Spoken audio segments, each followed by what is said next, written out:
Tangled has got to be one of the best Disney films of all time, and I'm tired of pretending like it's not. I think this film stands up there as one of the greatest films that Walt Disney Animated Studios has ever produced. And it certainly doesn't get the love or recognition from the wider world that it deserves. Speaking of what it deserves a sequel. There. But why? Well, let me turn back the clock a little bit, way back to the 1980s. For decades, Disney had been on a bit of a downturn in terms of wider audience appeal, and its box office was drying up somewhat. Once, Disney animated films were considered to be mass spectacles, capable of drawing huge crowds. Imagine what it was like when people first went to see Snow White in colour at the cinema. It would have been amazing. All through the 40s and 50s and even part of the 60s, the company was churning out massive hits and iconic films. After Walt died though, suddenly things began to change. And these movies became more of a fun gimmick that only children would really see, rather than something that everybody could enjoy. Whilst I do actually enjoy a lot of the films from that era, they also lack something that made the original Golden Era run so magical to begin with. This was the status quo for a good,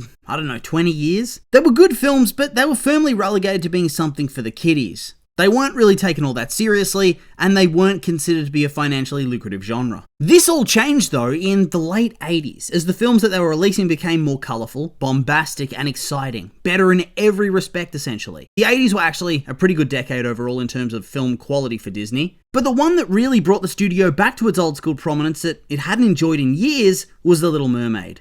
What do you know? Turns out princess movies are popular when you put in the effort to make them good. This is the film that kick-started the Disney Renaissance, an era of filmmaking that brought Walt Disney Animated Studios an unprecedented level of critical and commercial success. They got Oscar nominations, they were making money on their films, the likes of which hadn't been seen for animation in decades. I mean, before the release of Beauty and the Beast, the last time Disney managed to gross over $300 million at the box office was with The Jungle Book in 1967. 1967! Almost 25 years it took them to recapture the magic. Sometimes they'd seem to be on the cusp of a breakthrough, with a big box office smash hit like with the Aristocats or the Rescuers, only for the numbers to tumble back down again with the next movie. But the Renaissance seemed to signal a shift in audience tastes overall, and would open up the market for subsequent studios to make it big, most notably DreamWorks and Pixar, who'd both go on to have massive success during the 2000s, whilst Disney suffered through its directionless and bleak post-Renaissance dark era. This dark era ended in the late 2000s, early 2010s,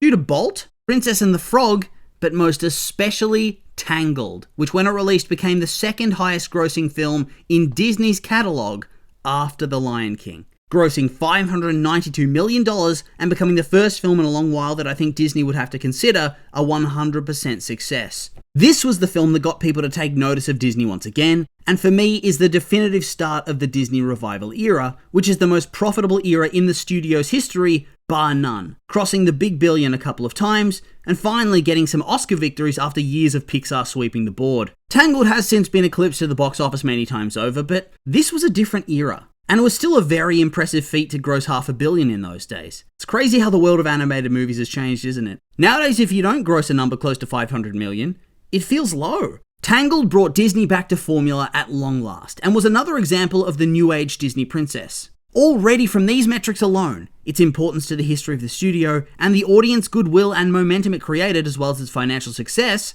it deserves a sequel. It would have tremendous box office potential too. Look at stuff like The Incredibles. The first film grossed $631 million, whilst the long-awaited sequel grossed a way bigger number, $1.2 billion. People might scoff at Tangled's gross these days, but it was a different time. In this current climate, I truly believe a sequel would do big business. The revival era is already nostalgic to people. Little children that went to see this movie in the cinema 15 years ago are now adults. This is how you increase your market share and sell more tickets. You get the kiddie crowd that wants to see the princess in the pink dress with the cute lizard who can sing and dance, but also the nostalgia addicts, those that are desperate to relive their childhood classics and see them return in sequel form. Disney just did this with Moana 2, and what do you know? $1 billion box office. It just makes sense. Nobody seems to want to go and see their new original films anyway. The flops that were Strange World and Wish compared to Moana 2 prove this fact. So you may as well milk every half-decent franchise you have the rights to. It just makes sense. So there's that the metrics point to it being a really solid investment. However, I'm not a businessman. That's not what truly matters to me. I think it's just proof of concept. Proof that it makes sense for Disney to take the plunge and actually make this a true film. As a consumer though, these don't matter nearly as much as the knowledge that Tangled was just genuinely a good film. which it is. You don't need to take my word for it. It received universal acclaim with an 89% critical score and an 87% audience score on Rotten Tomatoes. Not too shabby. It ended up getting somewhat snubbed at the Oscars that year, missing out on a nomination for Best Animated Film because it only had 3 slots that year as opposed to the 5 slots the year before, and the 5 slots every single year after. But it was never going to win anyway. Toy Story 3 was out that year after all. It did get a nomination for Best Original Song though. I mean, it lost to Toy Story 3, but We Belong Together is an absolute classic too, so I'm not that salty about it. Regardless, Tangled has everything you could ever want from an animated movie. It had a really dynamic and exciting cast of characters, particularly the leading pair Rapunzel and Eugene, who were the heart and soul of the film. A compelling romance storyline that doesn't feel rushed or contrived, even if it's the classic fall in love in the span of 2 days Disney trope. Compared to old school princess films though, that really fleshed out the storyline and had a lot of chemistry, as opposed to what we've seen with previous Prince Charmings where they were cardboard cutouts who swoop in to save the princess at the end with no character development to speak of. It had a very dark and realistic villain in the narcissistic Mother Gothel. I wouldn't know from personal experience, but I've been told that she is the perfect on-screen portrayal of one of those awful mothers/mothers-in-law that crop up in Reddit posts and the like that gaslight and bully and manipulate to get their way. On top of that, it has a really fun side cast of characters, from the animal companions to the random thugs and minor villains that interact with the leads. Everybody feels unique and memorable. And animation has clearly come a long way since its debut. I think it still holds up quite well. The hair is particularly good, even now. Then there's the soundtrack. Why Disney ever moves away from making musicals for years at a time will always somewhat astound me. Nothing hits quite like a Disney princess film in the soundtrack department, does it? There are some definitive classics in this soundtrack as well. We have I See the Light, which is clearly the marquee song and was the one that got the Oscar nomination. But there's also When Will My Life Begin, which is a really light and uplifting song, very catchy too. One of the greatest modern villain songs in Mother Knows Best, the hilarious I've Got a Dream, the actual healing incantation song, and then some really good orchestral backing tracks too. The film fires on all cylinders, and if they could recapture that magic, then the sequel would be a no-brainer. In fact, I've always been slightly surprised they never made a sequel to this film to begin with. I mean, usually Disney would be all over the money, wouldn't they? Although, when you think about it, Disney actually rarely goes back to a franchise for cinematic sequels. They do direct-to-video stuff, but just not in theaters. They made Rescuers Down Under right at the start of the Renaissance, and that flopped hard. And it wasn't until Frozen 2, 29 years later, that they went through with releasing another cinematic sequel. Their first sequel in years being for their first ever billion-dollar box office does make a lot of sense. So from that POV, it's not all that strange that Tangled never got its sequel. That being said though, I did read in the aftermath of its release, it was something the studio was heavily pushing for.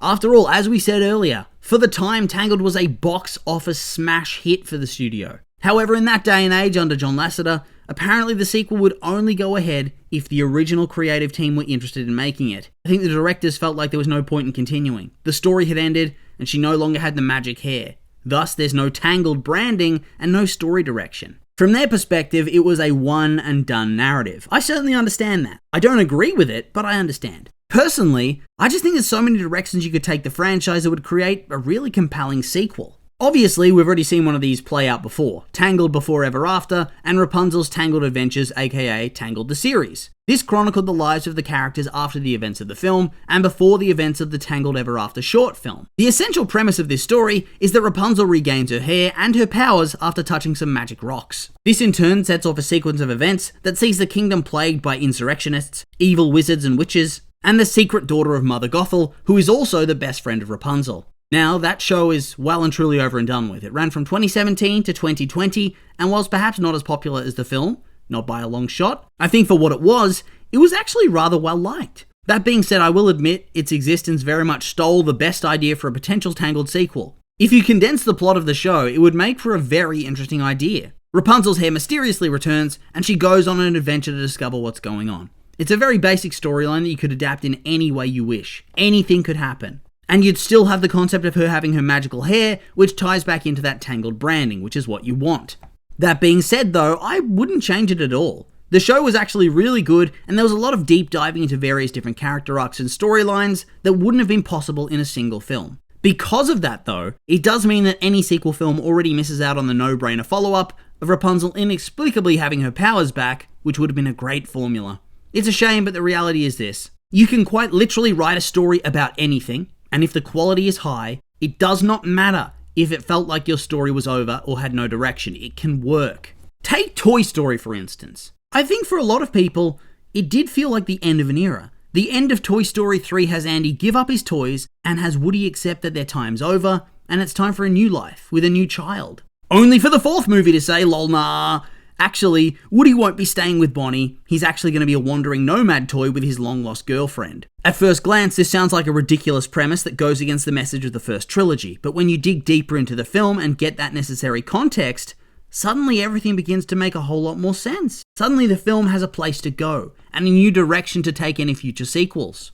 A lot of the recent Disney films getting a new set of sequels do this. Moana's whole story was that her people had become lost and cut off from the world because Maui stole the heart of Te Fiti. By the sequel though, turns out there's another guy called Nalo who's actively out to screw them over and is the root cause of their isolation. Frozen suddenly arse-pulled all these magical nature spirits and made Elsa one of them out of the blue. Sounds wacky, but it worked well enough. So I guess what I'm trying to say here is that no matter what, you can always make a sequel. The draw of Tangled is not the hair. That is not what everybody loved. That was simply the interesting hook that got people to go and see the movie and drove the storyline. But what got people to love the franchise was the characters and the world they inhabit. The story that they told and the music. My God, the music! That's what people love. And so here or not, I think you could easily use the characters on offer to create a really compelling story.